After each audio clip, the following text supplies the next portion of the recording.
Listening Library presents Mirror, Mirror, A Twisted Tale by Jen Calonita.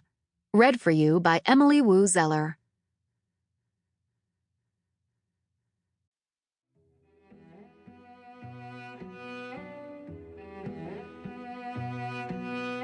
Prologue.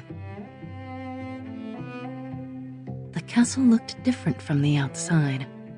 It was the first thing the princess thought of when she saw it again. It felt like years since she had laid eyes on it, but in reality, it had only been a few weeks. Now, as she stared at the monstrosity looming high on the hilltop, she felt her breath catch in her throat. Those walls were filled with so many ghosts and memories of the life she'd lost. But they didn't have to be. If they could do what they'd set out to, they could change all that. The castle and those who sat upon its throne could be a beacon for the kingdom again. But that meant not running away from what the princess knew she'd find inside that castle, even if every inch of her body wanted her to. "We should hurry," Anne said as she slashed at the brambles to make her own path, which would lead them right to the village outside the castle without being seen. "We haven't much time before the celebration begins."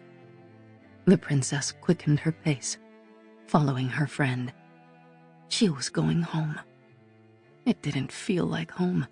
It hadn't for a long time, but technically that's what the castle was, or had been once upon a time. If she concentrated hard enough, she could picture the castle the way it had been when she was a child. In her mind's eye, the kingdom was beloved and beautiful, with a castle the people took pride in. After all, they were the ones who had placed every stone to build it. Overgrown ivy didn't trail across the gray stone walls. Every bush, every tree, every flower was manicured. The aviary was brimming with the songs of birds. Windows gleamed. The lake at the base of the hill glimmered with hope as visitors frequently came from other shores. The gates to the castle were almost always open, and it wasn't uncommon for parties to spring up at a moment's notice. But now things were different. The windows appeared dark, and the curtains were always drawn up tight, giving the castle an abandoned appearance.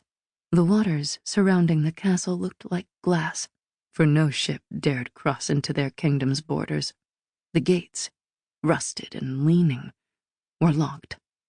The grounds were, except for a few faithful guards, deserted. Her kingdom's renaissance was long gone. When King Georg and Queen Catherine had sat upon the throne, they had looked benevolently upon their province. The land's soil had been rich enough for farming, and held a thriving diamond mine beneath the earth. The pair celebrated the province's growth by throwing frequent festivals in the castle's courtyard, where subjects from every walk of life were welcome. When she closed her eyes, she could see herself being swung through the air as a fiddle played and people danced. But the memory quickly vanished, replaced by the sound of Anne splintering more tree branches. For too long, she had spent her days and nights inside that fortress, wishing someone would break her free. She'd lived without love in that castle for so long, with little laughter or company to bolster her spirits. Maybe that was why, despite the castle's splendor, it had always felt tainted and tarnished. The princess had accepted her fate in an effort to make the best of things, but she refused to do so any longer. It wasn't till she was outside those walls that she'd realized the truth. The only one who could truly break her free was herself. That's why she was back, to claim what was truly hers. Not just the castle, but the province and its throne. Not just for her own happiness, but also for that of her people. Now was the time to strike. It was why she had traveled so far, risked so much, and found strength within herself that she hadn't known she possessed.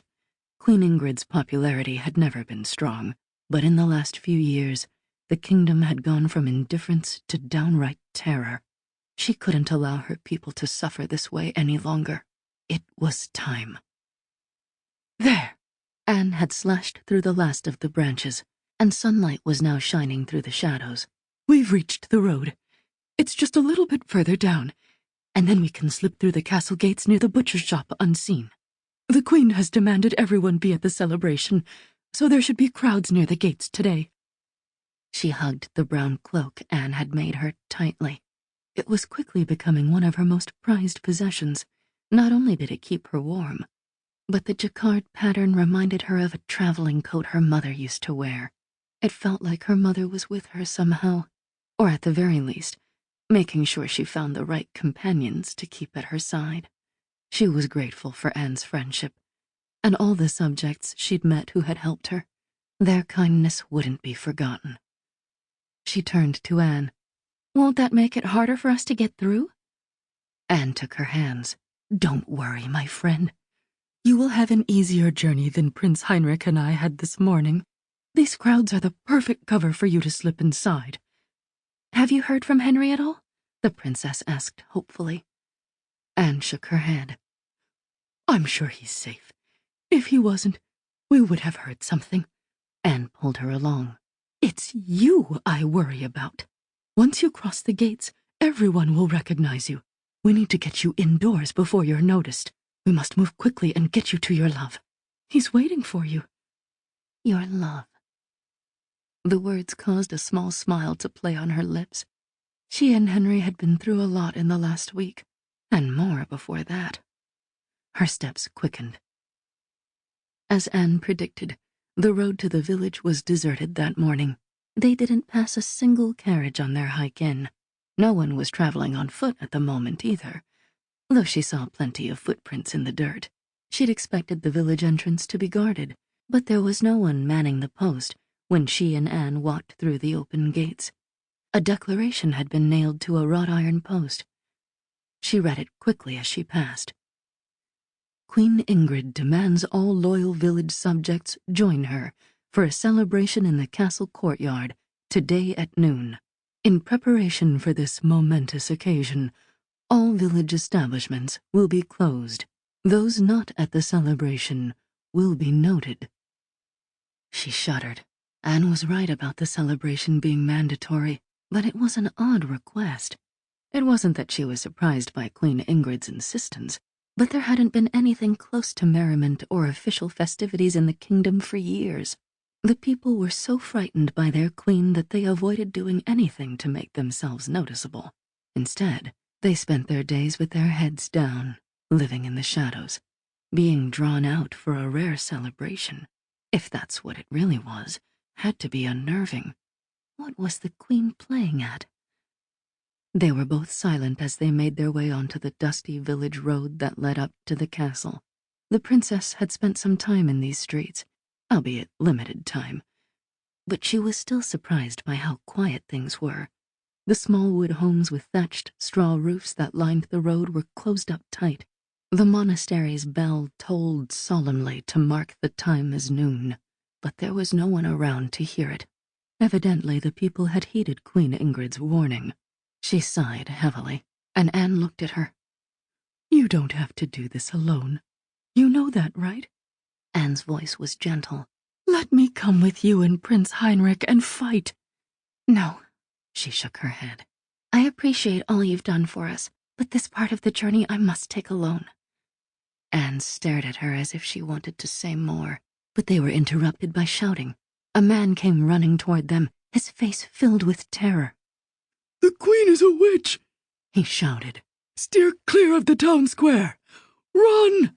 Hide! Or Queen Ingrid will curse you too. The princess was so startled she couldn't comprehend what the man was saying. Anne looked equally frightened. What had the queen done to her people now? She started running toward the town square to see what was going on. Anne went after her. Wait! You heard the man? This could be a trap.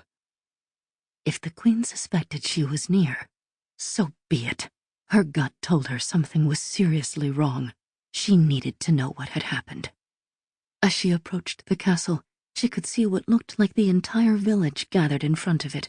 Heads bobbed up and down as villagers gawked at whatever was behind the closed gates. Clearly this was no celebration. She watched villagers anxiously jockey for position, trying to get a better look.